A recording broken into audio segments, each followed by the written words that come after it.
Deep in Tanzania's Great Rift Valley, where the land stretches endlessly beneath a vast sky, lies a world almost untouched by time. Here, the Hadzabe people live as some of the last true hunter-gatherers on Earth, their traditions echoing those of our earliest ancestors.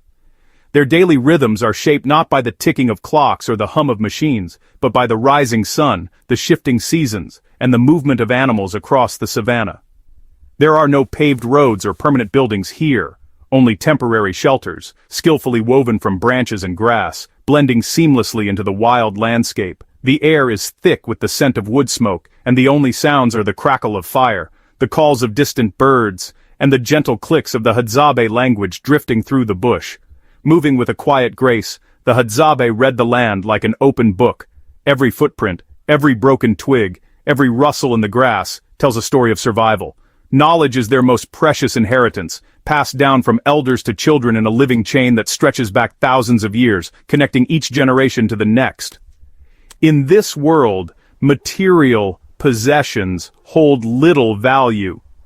What truly matters is your ability to contribute, whether by hunting, gathering, or sharing food with the group.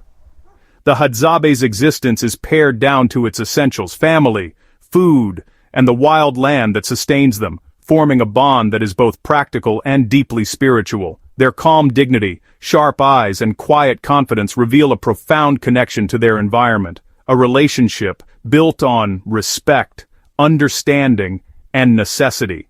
To witness their way of life is to glimpse our own primal roots, to see the resilience and adaptability that have allowed humanity to thrive in even the harshest conditions. It's a rare privilege to step into a world so profoundly connected to the rhythms of the planet, a reminder of where we all come from, and of the enduring spirit that unites us as human beings.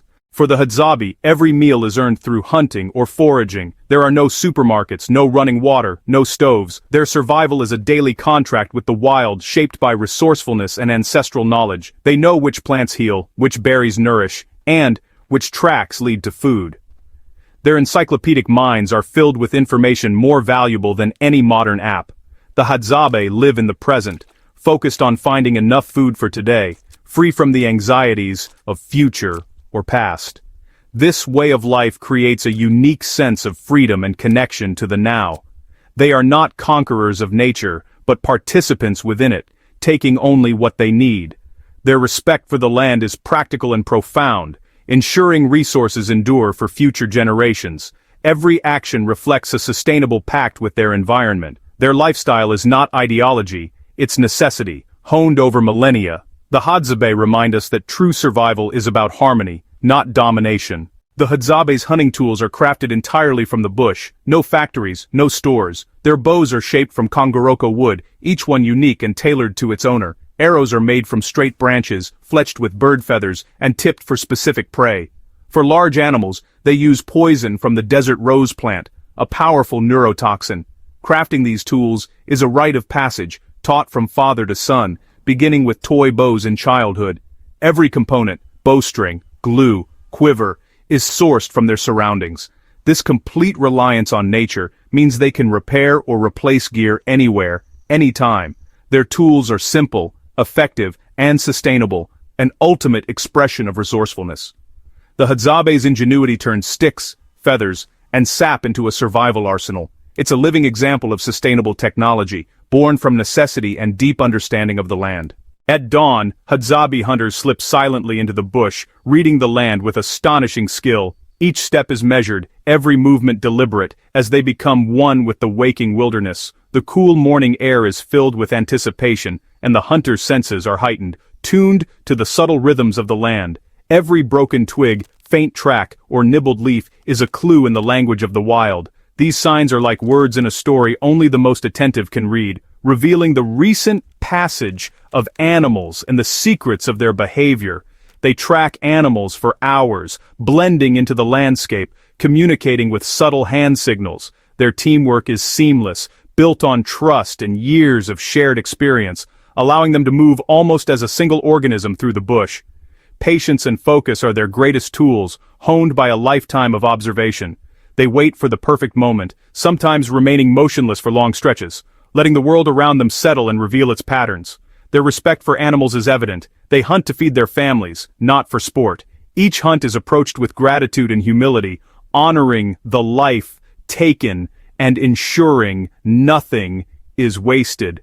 They know the habits and movements of every creature, anticipating their next move. This deep understanding comes from years of careful study, passed down through generations, and from countless days spent immersed in the wild. The hunt is a sensory experience, requiring total awareness of sight, sound, and smell. Even the faintest rustle or distant call can provide vital information, and the hunters are always alert to these subtle cues. A bird's alarm call or a shift in the wind can change everything. The bush is alive with signals, and the Hadzabe must constantly adapt, reading the mood of the land as it shifts from moment to moment. Their mental map of the bush is constantly updated, allowing them to move with confidence. They remember every trail, waterhole, and animal path, navigating with an instinct that seems almost supernatural. This connection to the land is both humbling and awe-inspiring. It's a relationship built on respect, knowledge, and a deep sense of belonging to the natural world. The Hadzabe's survival depends on reading nature's signs, a skill refined over thousands of years. Elders pass down this wisdom to the young, ensuring that the language of the bush is never forgotten. It's a dance of predator and prey, built on respect and deep knowledge. In this ancient ritual, every sense is alive, and every moment is a lesson in the art of survival. After hours of patient tracking beneath the relentless African sun, the hunters finally close in on their quarry, perhaps an impala grazing quietly in a sun-dappled clearing. The landscape is alive with anticipation, every sound and movement heightened as the hunters prepare for the crucial moment. Their approach is silent and precise, every movement calculated and deliberate. They move as one with the land, blending seamlessly into the tall grass and bush, careful not to alert their prey. The lead hunter notches a poison-tipped arrow, his hands steady from years of practice. He draws the bowstring back, breathes deeply, and releases, a swift, silent shot that cuts through the stillness. The impala bolts in a sudden burst of energy, disappearing into the brush. But the hunters do not chase. Instead, they wait, trusting in their skill and the slow, inevitable effect of the poison. Tracking the wounded animal, they follow subtle signs invisible to most. A single drop of blood, a bent blade of grass, a faint disturbance in the earth. Their knowledge of the land and its creatures guides them unerringly. When they find the fallen animal, there's no loud celebration, just quiet gratitude and deep respect for the life that has been taken. The moment is solemn, a reminder of the delicate balance between survival and reverence. The hunters gather together, honoring the animal's sacrifice, and acknowledging the gift it provides to feed the community. This ritual is as important as the hunt itself. A quiet word of thanks may be offered before they begin field dressing the animal, a gesture that connects them to their ancestors and the land. Every part will be used: skin for clothing, sinew for bowstrings, meat and organs for food. Nothing is wasted. Each piece serves a purpose, ensuring the animal's spirit is honored through mindful use. The hunt is not just about food, it's about honoring the land, the animal's sacrifice, and the ancient traditions that sustain the Hadzabe way of life. The return to camp is a moment of relief and shared accomplishment, a time to reflect on the skills passed down through generations and the bond between hunter and land. The Hadzabe's respect for life is woven into every step of the hunt, reminding us that true survival is rooted in gratitude, humility, and a deep connection to nature.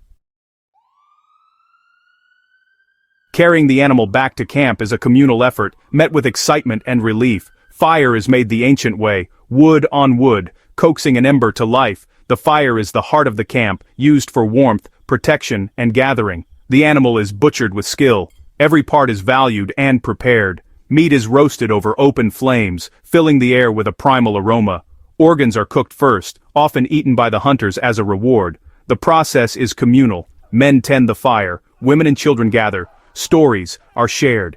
The meal is a celebration of survival and togetherness. Children listen, learning the lessons and values of their culture. The fire transforms the kill into nourishment, binding the community together. It's a ritual that connects them to their ancestors and to each other.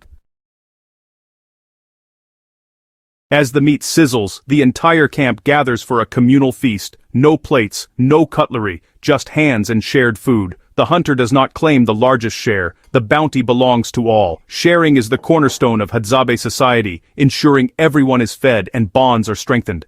The atmosphere is joyful, filled with laughter and conversation. Every part of the animal is eaten, nothing is wasted. The Hadzabe know the value of each cut, each organ, each scrap of fat. This nose-to-tail approach is practical and respectful, maximizing the animal's gift. Sharing food is a powerful social safety net, fostering trust and cooperation. A hunter who is unlucky knows his family will still eat. The feast is a celebration of community, resilience, and mutual support. It's a reminder that survival is a collective effort. After the feast, the Hadzabe roast the animal's bones in the fire to access the prized marrow. Marrow is a vital source of fat and energy, especially valued in the bush. The bones are cracked open, and the rich, buttery marrow is shared, often given first to children and elders. This ritual honors the animal's sacrifice, ensuring nothing is wasted. It's a lesson in resourcefulness and respect, passed down to every generation. The act of sharing marrow reinforces the community's care for its most vulnerable. These ancient dietary practices are key to their health and resilience. For the Hadzabe, eating marrow is more than a meal. It's a symbol of living in balance with nature.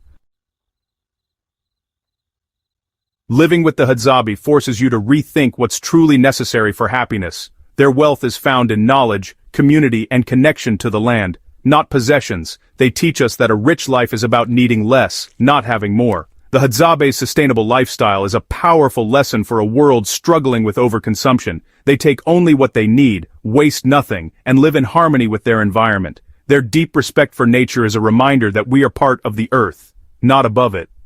Their resilience and adaptability are a living link to our ancient past.